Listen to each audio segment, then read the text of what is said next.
I mean, Steve Bannon, former Trump chief of staff, just called for Netanyahu to be removed in a coup attempt. Israel is overtly paying $7,000 per post to the trashiest influencers on the internet. He's actually widely hated in Israel, but he has more support than any other Israeli figure. Max Blumenthal just went on DialogueWorks to consider the possibility of Benjamin Netanyahu being arrested in the United States. And this goes beyond Steve Bannon calling for a coup to overthrow him, which is semi-surprising as it is. It's also the cause of a rising left-wing star in the United States to actually arrest him. So let's see what they're talking about. Please like the video and subscribe to the channel. You know, he was asked on Fox News what he would do if Netanyahu goes to New York and he's the mayor of New York. It's amazing to me that he didn't back down. He said that he's gonna, as you've mentioned, he's gonna arrest Netanyahu. Because it's popular. It's increasingly popular on the right, too. I mean, Steve Bannon, former Trump chief of staff, just called for Netanyahu to be removed in a coup attempt. I mean, Netanyahu. Israel is polling in single digits among Democrats in the US. When Democrats are asked in every poll, do you support Israel? Only about 6 or 7% now say yes. So why would Mamdani suddenly take the pro-Israel line? Yeah. Here is a clip in which Steve Bannon is talking with your favorite influencer on X, Laura Loomer, talking about Israel and the policy within the MAGA movement. Here is what they said. People to remember that we could have had the hostages out. We could have had the hostages out 2 years ago, but it was the Qataris that were providing safe haven to the leaders of Hamas so that they weren't killed by the IDF. Why did they do that, Laura? Was it because Benjamin Netanyahu and the Likudniks supported Hamas over the course of many years, over $1 billion of support? I think that's why. Because it was this criminal government doing that, specifically to keep Hamas in power. Are those our allies? Where are the dead bodies of the American hostages that we were told that were going to be turned over weeks ago when this peace deal was finalized? Where are the bodies? We don't have the bodies yet. Qatar controls Hamas at the end of the day. They do. Through a conduit that has Israel funding Hamas. That's what the truth was. Benjamin Netanyahu was open about wanting to support Hamas to destabilize the Palestinian Authority and make it so no one was going to negotiate with this terrorist group. He's on the record saying that. That's clear as day in leaked video and on the BB files saying, hey, we control the height of the flames in Gaza. Yeah, this is on him. So I think that we need to have a real conversation, Steve, in the GOP, and hopefully, you know, amid all this Israel derangement syndrome that we're seeing from many people on the right, you know, you don't see these people ever talk about Islam. You don't ever. Max, just I will play it out again for you. But the first point is to make Qatar, Doha, an enemy of the United States. How is that going to help Israel in the strategy they have, as Laura Loomer is talking about? It's a deflect. Everything she's talking about is an attempt to deflect from the reality of Israel, its special relationship with the US. Qatar is a deflection, first because Qatar is not, it doesn't represent a separate system or a counter-hegemonic system in the way that Iran does. In many ways, it's part of the same system as Israel and the US. Yeah, Qatar is ostensibly a U.S. ally, and that's why when Israel bombed Qatar, you know, Trump made this orchestrated illusion that, oh, Benjamin Netanyahu had to apologize to Qatar, but didn't withdraw any aid from Israel because Israel is still at the top of the hierarchy when it comes to alliances that influence him. I use alliance in quotes, by the way, because the Americans don't derive any benefit from this. So yeah, and he's right about the swan dive when it comes to support for Israel, where you have Steve Bannon calling for a coup to overthrow him. It's not surprising that Mamdani would call for his arrest either. The UN and the ICJ are in New York. This is just what's happened since October 7th, when you see a 50-point swing from Americans in terms of sympathy toward the Palestinians just skyrocketing. And it's all because this Zionist right crowd continues to double down on Israel's atrocities. like Laura Loomer, like Mark Levin, like Ben Shapiro. They have only themselves to blame for this. If you're going to pin all the blame on Qatar for receiving money from Netanyahu and the Israeli regime to prop up Hamas, I think you're a little bit misplaced, even though I don't want any entangling alliances. I don't want a joint military program in Idaho between the Qataris either, despite how many people would say, oh, I'm funded by Qatar. But it plays a intermediary role between other counter-hegemonic forces and that system. Turkey plays a similar role. Qatar also is pumping tons of money into the US, into US influencers, into the GOP, but it's not necessarily pumping money into pro-Palestine or Palestine solidarity forces. That's the problem. But what she's trying to do is deflect from the fact that Israel is overtly paying $7,000 per post to the trashiest influencers on the internet. It's openly pumping Israeli government money into Instagram influencers, into CNN commentators, taking any public figure it can on propaganda tours of Israel and basically capturing them. So yeah, absolutely right. And what's so great about this to me is the whole 7K thing has become a meme on Twitter. And I just love the fact every time you see one of these, absurd, brazen, like obvious posts that seems to have been funded by, Zionist forces and Netanyahu's cutouts in the United States, you see just a host of replies, 7K in your bank account. Oh, you're 7K richer. It's just so obvious and apparent that this has to be their strategy now that they've just lost the debate. They've just lost the argument. We're not going back to a pro-Israel mentality in the culture. That will play out in our political system for some years to come, but it is being noticed. The mass awakening of noticing is here on this. So this is all a deflection, along with the whole notion that Qatar is some kind of enemy of the United States. I could care less if the Laura Loomer force Qatar to withdraw its F-16 training program inside the United States, which... Yeah, I'm all for that, by the way. And people will still say, oh, you're funded by Qatar. But that's what I want. And guess what? I also want the biggest U.S. military base in that region dismantled, and that's in Qatar. But yeah, I must be funded by Qatar, right? I mean, many such cases, we seed through this. This is just a pro-Zionist scheme to deflect from the fact that Israel's influence in the government is more than disproportionate. Its magnitudes can't be, surpassed by any other phenomenon we've ever seen. It's obviously paid for, which presents no threat to American national security because of the actual role that Qatar plays in the world. But I want to go further than that and join with Laura Loomer and all anti-Qatar, neocon, Likudnik forces in calling for the U.S. to remove its Al Udeid air base from Qatar. Exactly, and that's the irony here. This could be a single issue coalition with the Zionists if you truly fear Qatar. Remove our base from Qatar. And Max is smart. Max is savvy. Max knows that that base is there for its proximity to Israel, to protect Israel, not Qatar. So this is something that you could twist and manipulate the Zionists in that direction, hopefully. I would take him up on this. I think this is brilliant. I'm so glad he's dropping that right here. Let's just, let's end that relationship right there. Remove the largest U.S. airbase from the Middle East that it uses to attack civilians and countries all across the region, which was the sort of head of the snake in the U.S. assault on Iran, which has helped supply Israel's genocidal forces, basically resupplying the rail cars to Auschwitz. Will Laura Loomer call for the withdrawal of the U.S. from the Al Udeid Air Base in Qatar? Because I would love to see that, and I would totally support that.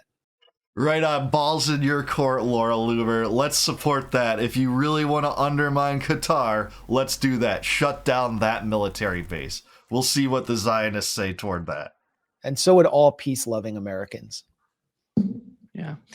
it seems that Steve Bannon suggested in this interview that the removal of Benjamin Netanyahu would somehow change the tone, the policy in Israel. Here is what he said. Max. We'll talk about the threat of Islam, Steve, and they got to stop being so obsessed with Israel and so obsessed with the Jews. You know, it's not the Israelis that are going to have another 9/11 here in our country. No. Hang on a second. If Netanyahu and if the Israeli government had dealt straight with us, you wouldn't have had this problem. They're liars. They've been stone cold liars. They gave bad information. So I'm not going to let that go unchallenged. That's just bullshit. Good, yeah, complaining about the Jews. This is a criminal regime where some of the best critics of that criminal regime are Jewish. It's Jeffrey Sachs and it's Norman Finkelstein. Is Norman Finkelstein a real Jew, Laura Loomer? Would he be considered a real Jew, the son of Holocaust survivors, to you, for having a different standpoint than you? Or is he just like a self-hating Jew, right? Just so absurd. I am not sitting here defending Netanyahu. What I'm asking for is that all these, I just want them to dedicate 5%. Hang on. You say Israeli derangement syndrome. It's not Israeli derangement syndrome. I certainly don't have it. What I have is the Greater Israel Project that was never done, and no due diligence was done. The American people never signed off that. The Trump administration never signed off on that. That's a Netanyahu. We need regime change in Jerusalem, and we need it tonight. Okay? Everything that comes out of Netanyahu's government is a stone cold lie. Okay? Is that going to solve the problem the United States has with Israel? Well, he obviously figures in MAGA and probably Donald Trump himself loathe Netanyahu. Everyone loathes him. Charlie Kirk loathed him. Everyone who's had to deal with him loathes him. He's manipulative. He's a bully. He's a thug. He gets what he wants. That's exactly why, despite his low approval ratings, I think it's something like 36% in Israel. You know, the Israelis generally overwhelmingly still do support the policy of Netanyahu in Iran and in Gaza, is because he's had a proven track record of manipulating Americans, you know, especially the American political system, to do whatever he wants. And they can't say that about any other figure, like Ehud Olmert or any other rival, Yair Golan and others that might, you know, contest the leadership at some point of Israel. I don't think that Olmert will at any time anymore, but that is the case. From a country that is whose political and financial establishment is largely under his thumb. That's why we're seeing the ceasefire collapse in Gaza, because there's no leverage that Trump can or will exert on Netanyahu or Israel. But of course, it won't solve the problem. The problem is Zionism. The problem is this ethno-supremacist system, which requires a permanent state of war, endless occupation, in order to maintain its settler colonial character.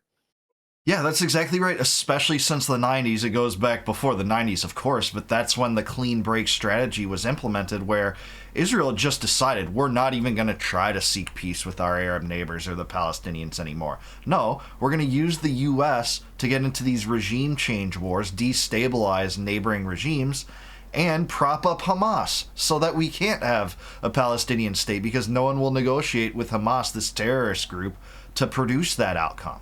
This is what Netanyahu bragged about in various publications, both in Israel and the United States. He's on video talking about this strategy. That's exactly what they're trying to do. Max is right. That is modern Zionism.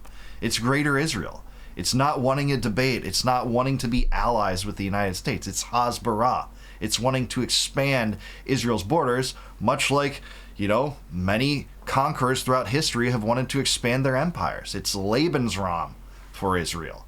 And it cannot consolidate its hold on Greater Israel because of the resistance, indigenous resistance and resistance from this resistance axis that spans from Iran to Yemen. And so it's constantly at war. It's now at war inside the United States, and Laura Loomer is one of its warriors.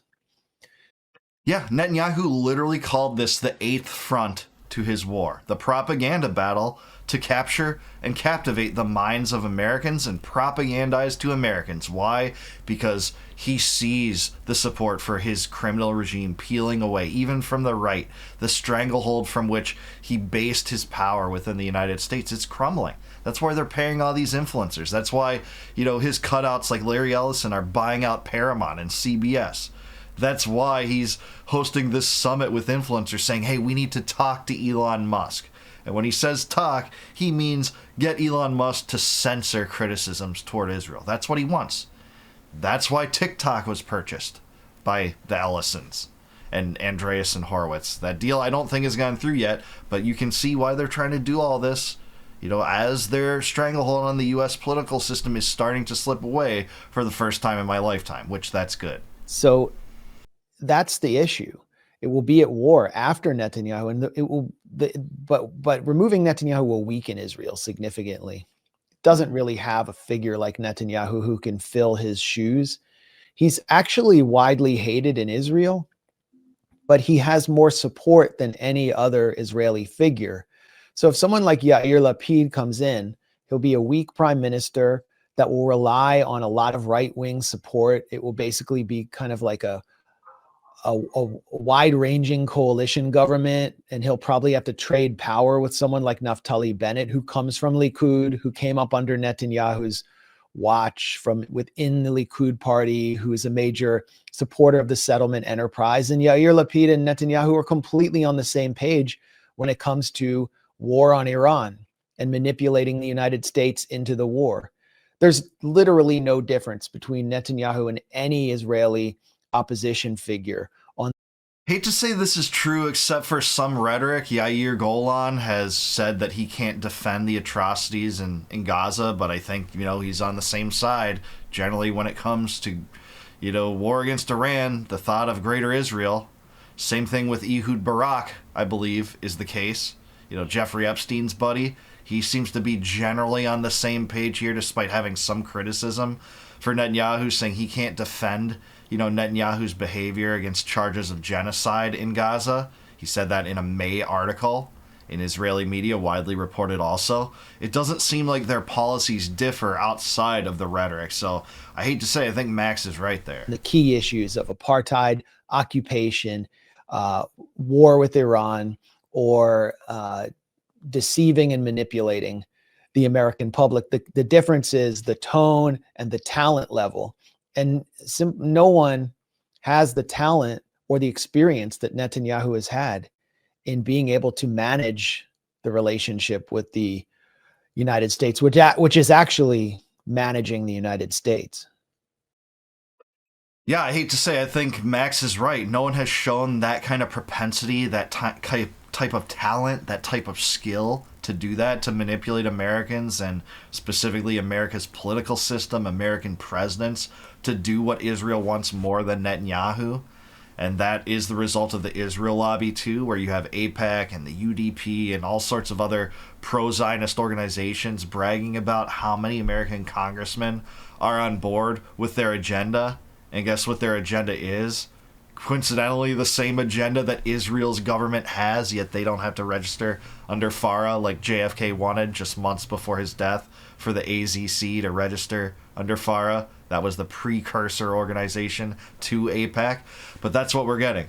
Now, whether it's realistic that Netanyahu gets arrested in the United States, I don't think so. Even if Mamdani was to become mayor, this would be a jurisdictional thing. The U.S. government would, claim all power over foreign policy. Largely, it has it constitutionally, and say, no, we're not going to arrest him, despite the fact that, hey, we're a signatory of the UN, and the UN's criminal justice system, the ICJ, has indicted and charged him with war crimes, as it should.